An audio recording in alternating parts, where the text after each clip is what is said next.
कुमार सफेद घोड़े पर चढ़कर नहीं आता, वो तो बस यूं ही आ जाता है।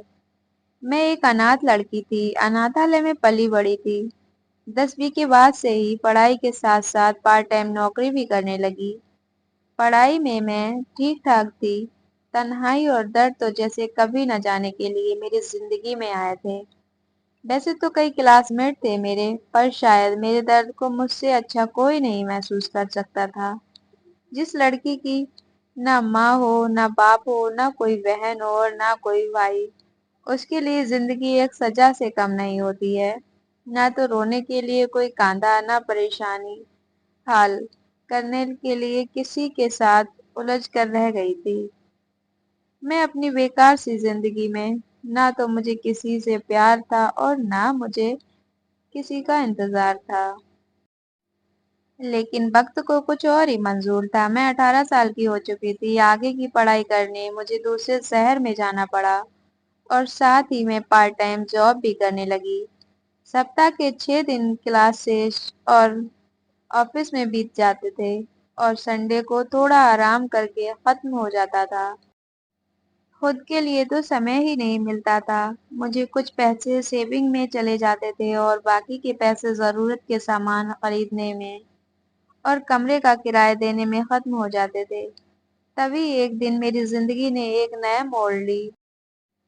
मेरे घर के बगल में रहने एक नया पड़ोसी आया। वैसे तो मैंने वो पहले उसे नोटिस नहीं किया, लेकिन धीरे धीरे मैं उसे नोटिस करने लगी।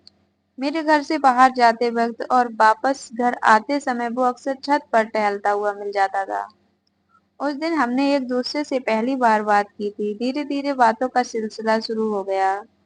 उसने बड़ी ही चालाकी से मुझसे फोन नंबर मांगा था और फिर मुझसे फोन पर बात करने की परमिशन मांगी। अब हम दोनों अक्सर रात रात भर बातें करने लगे। वो पढ़ाई में भी मदद करने लगा। जब मैंने पहली बार उसे लव यू कहा तो उसका चेहरा देखने लायक था। शायद वह नर्वस भी था और खुशी भी। उसने मुझे महंगे महंगे गिफ्ट ला कर दिए।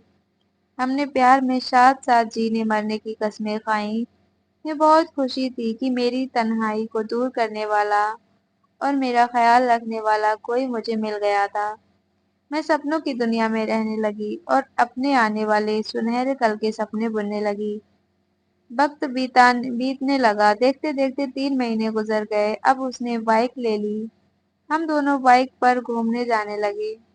पर कहते हैं ना कि प्यार अंधा होता है, उसके प्यार में मैं अंधी हो गई थी। मैंने उसे पहली बार किस किया। मैं बहुत खुश हुई। एक दिन वो मुझे बाइक पर बैठाकर शहर से दूर ले गया। वो मुझे जबरदस्ती एक होटल में ले गया। फिर क्या था, उसने होटल में मेरे साथ गलत काम किया और मुझसे कहा तेरी जैसी तो बहुत मिल जाएंगी मुझे। तेरा तो बस मुझे इसी दिन का लिए इंतजार था। और इस तरह उस लड़के ने मुझे धोखा दिया। दोस्तों, मैं इस कहानी के जरिए आपको ये बताना चाहती हूँ कि जरूरी नहीं कि हर लड़का अच्छा हो। और मेरे साथ जो हुआ वो जल्दबाजी में हुआ। मैंने जल्दबाजी में उससे प्यार किया और मैं उस पर भरोसा कर बैठी। तो दोस्तों, आप अपनी जिंदगी में हमेशा किसी पर भी इतनी जल्दी भरोसा मत कीजिए। तो दोस्तों, कहानी कैसी लगी कमेंट करके जरूर बताएं। अपने दोस्तों में शेयर करें, वीडियो को लाइक करें। चैनल पर नए हो तो सब्सक्राइब कर लीजिएगा। मिलते हैं नई वीडियो में, तब तक के लिए अपना ख्याल रखिए। Thanks for watching.